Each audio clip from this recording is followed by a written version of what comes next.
Hello viewers, welcome to the channel. The students who are planning to go for master's program in management, this video will be absolutely important for your understanding. Now based on the 2020 India Today report, I would try my best to explain the report in details about this B school ranking and to be specific which B school will be value for money. So what all things we are going to discuss? We are going to discuss about the government B schools versus the private B schools, zone-wise, city-wise ranking of institutions, of course the pay package they offer, the return on investment or the ROI, and the best value for money institute, etc. So this video will be absolutely important if you are planning to go for MBA either this year or next year.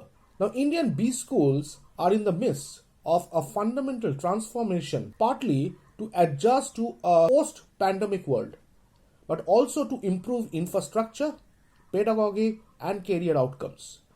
So it is not because as usual at Indian business schools. The 2019 pandemic has left the annual cycle of education and training of India's future management professionals at this institution massively disturbed, as in other educational sectors. Normally, vibrant campus, which are usually filled with students attending classes and undertaking case studies and frequently attended by business looking forward to hire, have been closed for months. Learning has become an isolated exercise conducted online. Instead of on-site internship with market visits and customer interaction, students have had to make to do with virtual training, and even that is only being organized by some industrial houses. According to online training and internship platform Intershala, before 2019 pandemic, 35% of the employees hired in-office interns, 39% hired virtual interns, while remaining 26% hired a mix of both in-house and virtual interns.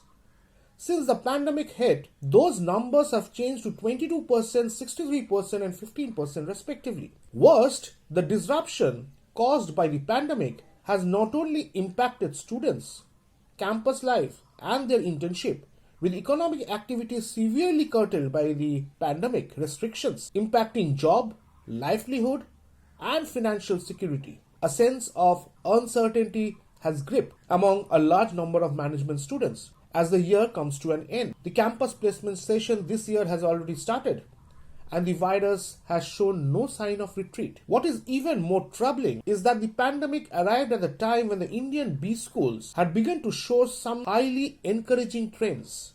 Now, according to the Indian Skill Report 2020, published by talent assessment firm Waybox, the employability of MBAs this year at a 54% is the highest among the graduates of 9 stream of higher education, which also includes Bachelor of Engineering and Bachelor of Technology, which is the BTech degree. This is both a massive jump from the 36% rating MBAs had in 2019 and also breaks a downward trend that began in the year 2016. Even global studies on Indian graduates also have offered a positive assessment of late, opening up new opportunities across the world. For instance, India has been ranked at 72, 8 position higher than in 2019. While this is a positive news for those studying management and business degrees, the post-pandemic world will likely to see fewer employment opportunity in short to medium term. As a result, the choice of institute for one's own degree takes on an increased importance. To help students make an informed decision, I will highlight the India Today's report relating to ranking of nation's business schools, which offers a 360-degree perspective of institutions from infrastructure, quality of education, value for money and more.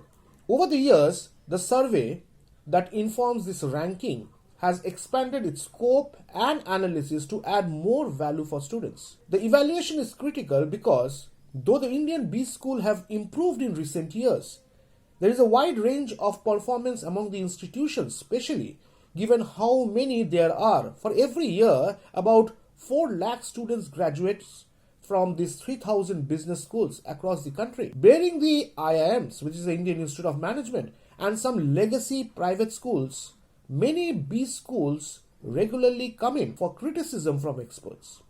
Now, All India Management Association, IMA, an apex body of management association in the country, and even the industry body ASCOM, have noted that many Indian B schools lack good infrastructure, robust pedagogy, and placement opportunities. This is reflected in the study as well across the 223 B schools, which are ranked in 2019 and 2020. Placement has fallen from almost 86% last year to 81%. Let me discuss in details. The list provided are government-backed B schools and private-ruled B schools. One can see that all the major IIMs are in the list. However, the top B schools in the private domain includes SP Jain, Mumbai, XLRI Jamshedpur, MDI Gurgaon, NIMS Mumbai, Institute of Management Technology Ghaziabad, IMI New Delhi, Symbiosis Pune, Great Lakes Chennai, and PI from Mumbai. Next, the ratio between government to private institution in a given rank bracket shows that among the top 1 to 25, which I categorize as A plus ranked B schools, government-backed B schools has improved ranking compared to their private-run B schools. However, the picture is different regarding the B plus category and the B category level colleges. Of the top 100 B schools, government institutes showed a 23% increase in the average batch size, while the private institutions saw a drop of almost 10%. Now, this A plus category 1 to 25 B schools has added more students to their portfolio, whereas category A B schools had a hit purely because of the factor relating to value for money and ROI.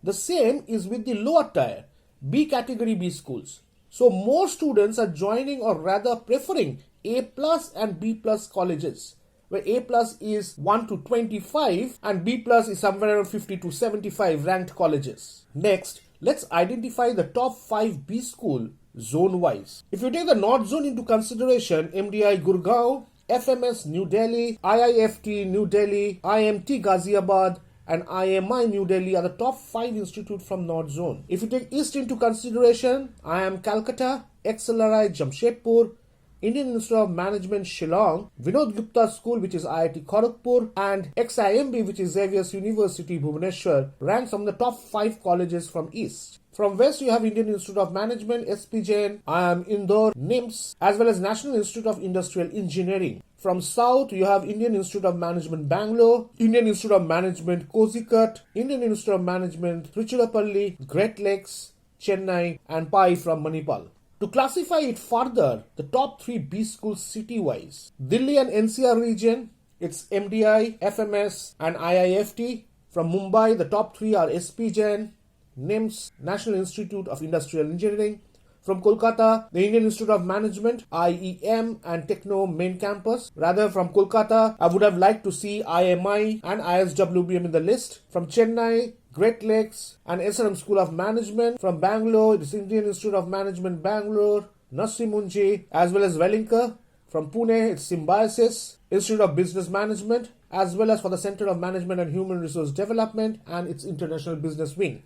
Now, a factor that gives the research ranking an additional value is its focus on the affordability of a business degree course.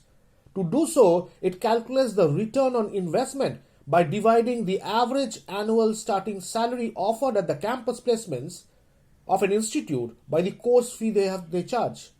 Now, while affordability cannot be the sole criteria in assessment of an educational institute, in a developing country like India, where getting an educational loan is not easy, parents and students have every reason to compare the high cost of a management degree with potential earnings after graduation. One positive insight from the survey of 2020 that the average annual starting salary for graduate students have risen by almost 7.6%, with the return on investment rising to 1.24. We can well see that there has been a substantial increase in the paychecks relating to A plus category B schools, whereas the A category and the B plus category had a negligible jump. But in case of a B category, actually there has been a fall in the paychecks as on 2020 compared to year. Again, the government B schools had a better share of the paychecks compared to their private counterparts. Now, zone-wise, East has performed well compared to other zones since few very good colleges are located in East. the other zones had a minor increase in their paychecks. Now, to calculate the ROI, one needs to know the average course fee. The A plus category, which is 1 to 25, almost charges 16.5 lakhs. A category charges 10.5 on an average. However, the gap is very less between A category and B plus category, which I mean to say A category, which is 26 to 50, and B category, which is 51 to 75 ranked colleges. Again, as I said, that there are very good number of colleges from East. The tuition fee charge is highest in East.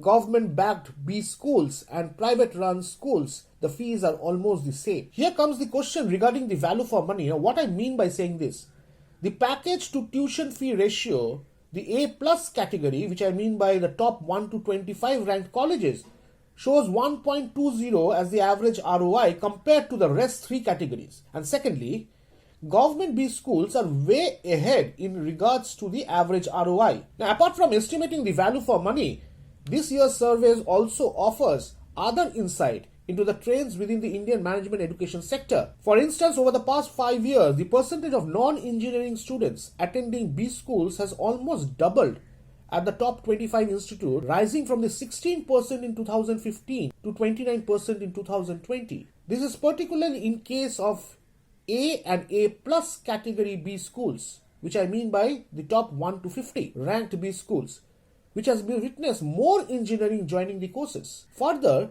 while the average batch size at the top 25 institutes has increased by 13.3% over the last year, it has decreased by 3% among the top 100 institutes, primarily driven by the low enrollment in the private institutions. According to IMA, many management institutions had to halt their placement process in 2020, usually conducted between December and April. Because of the pandemic, Tier 2 and Tier 3 B schools struggled to secure placements for the graduates. The next round of placements is likely to be subdued as most companies has resorted to cost-cutting measures thanks to this pandemic. There have been some signals in this regard, including a substantial dip in the pre-placement offers this year. Even premium institutes like IIMs have seen a 30 to 40% decline. Some look at this as another perspective, saying that this could result in an increase in entrepreneurship in India, which has seen a positive growth trend over the last couple of years. Now, others says that this may be wishful thinking, as the 2020 India Today survey has found that there has been a sudden drop in the average number of students choosing to become entrepreneurs, from 5 last year to 2 this year. While this could be attributed to the economic impact of the pandemic, if this trend continues, it could deal a body blow to the national goal of India becoming a global hub of entrepreneurship, that the central government has pushed for through various initiatives such as Startup India. Now I will present the respective categories, starting from B to B plus, then A and A plus category B schools. I hope this video has given you insight about the various B schools and the types. Students, if you have any query, kindly write in the comment section. I will try my best to answer all queries. Moreover, any videos relating to examination, education and educational update, you will get updated information from this channel. So kindly be associated with this channel. Till then, thank you. Take care.